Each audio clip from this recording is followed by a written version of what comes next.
Alhamdulillah, wabillahi nasta'in wa ala amri bil ma'ruf wassalatu wassalamu ala asyrofil mursalin sayyidina Muhammadin wa ala alihi washabihi ajmain. Izin perkenalkan kakak, kami mahasiswa dari Universitas KTI Jakarta, prodi PAI semester 1, ingin melakukan wawancara dengan Ustazah Firni mengenai nabung Al-Quran, yaitu membaca Al-Quran dengan irama yang indah dan sesuai kaidah. Melalui wawancara ini kami berharap dapat menambah wawasan dan pengetahuan membaca nabung Al-Quran dengan kaidah yang baik dan benar. Kami ucapkan terima kasih kepada Ustazah Firni yang berkenan ilmu kepada kami. Untuk mempersiapkan itu boleh langsung.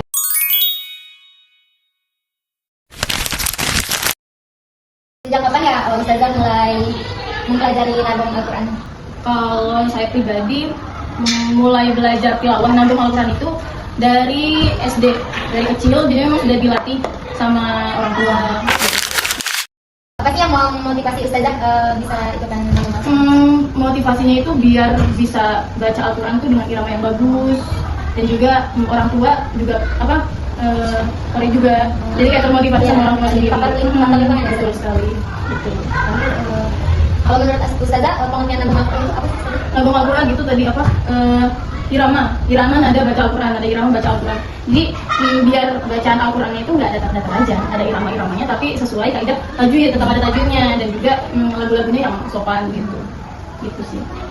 Kalau boleh tahu, nada-nada baca Al-Quran itu di dalam nabung Al-Quran itu ada berapa sih? Yang umum bayati, hijaz, nahawan, ros, shika, soba, jiharka, kayak gitu. Aku kendala ngajar nabung itu, kendalanya itu yang murid-muridnya, anak-anaknya pertama malu dan nggak percaya diri mengeluarkan suara. Itu kendalanya, paling kendala banget dalam mengajarkan nabung. Kayak keluarkan suaranya sama dengan kalian teriak kayak panggil temennya, woi gitu, keluarkan aja gitu. Jadi anak-anak tuh kadang kita ngajarin udah effort banget, tapi anak-anaknya malu. Jadi itu sih kendala paling utama dalam mengajarkan nabung. Awal ikut lomba itu kelas 2 SD kalau nggak salah. Itu aku di Kalimantan, jadi aku sekolahnya dulu di Kalimantan. Dan pernah ikut MTQ di Jakarta itu, belum, di Sulawesi juga pernah, di Jakarta juga pernah. Dan aku juga alumni mahasiswa PTIG juga, tapi prodinya PAUD. Pernah mengajarkan nabung. Mungkin waktunya kan kurang bagus ya kak? Iya. Ada nggak sih tutor biar kayak kita suaranya bagus itu kayak gimana? Sebenarnya sih percaya diri dulu ya, percaya diri dulu gitu. Yang penting tuh nabung itu tilawah itu yang penting pertama tajwidnya bagus dulu nih. Kalau tajwidnya udah bagus, nanti insya Allah dia bisa ngitungnya sendiri tuh, penghayatannya kita bisa dapat tuh. Tapi kalau misalnya dari tajwidnya aja kita nggak maksimal, itu pasti iramanya juga kurang bagus didengar sama orang yang mengerti ya, orang yang mengerti tajwid dan irama lagu gitu. Jadi lagu mengikuti tajwid ya, bukan kita asal ikutin lagu aja. Betul, jadi irama sesuai kaidah tajwid gitu, nggak seenaknya kita gitu. Kan biasanya tuh ada orang yang kayak suaranya bagus nih, jadi banyak penyanyi yang memang dia nggak menguasai tajwid, dia masuk ke Al-Quran itu tajwidnya pasti berantakan karena dia lebih unggulnya di suara. Tapi kalau misalnya kayak Qori'ah atau kayak memang dia basicnya bagus di tilawah, terus nyanyi pasti bagus gitu. Jadi memang intinya itu tajwid sih sebenarnya. Dasar ya kak?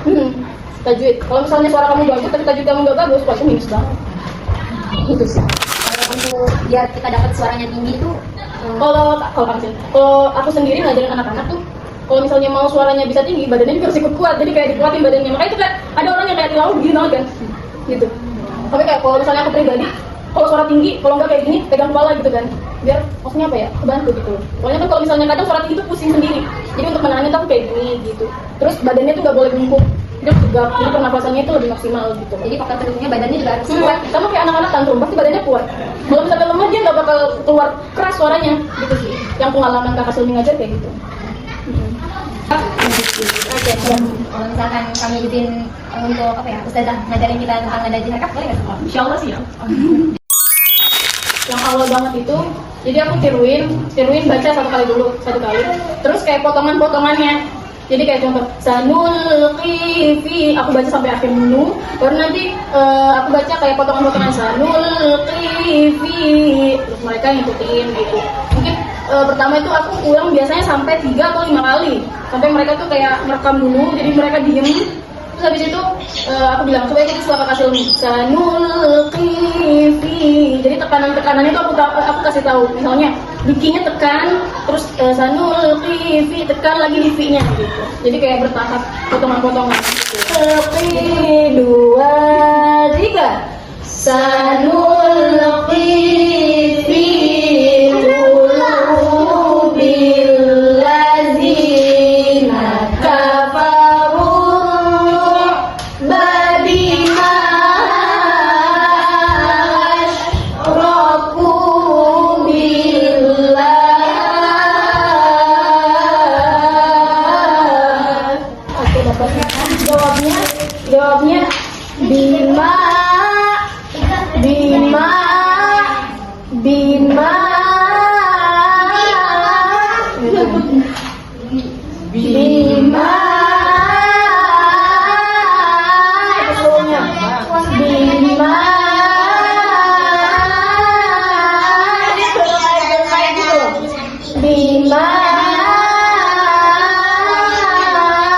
itu soalnya. Kalau normalnya bima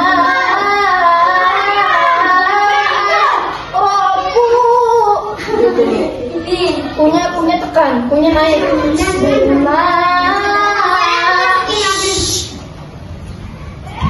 Bima asyraku punya naik. Roku bima mainnya bima asyraku billahi malam. Main juga begitu, main juga dikit. Malam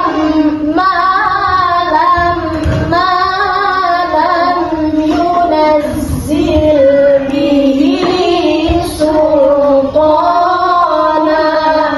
Jadi nada yang bila sama kona itu sama. Sultana. Banget.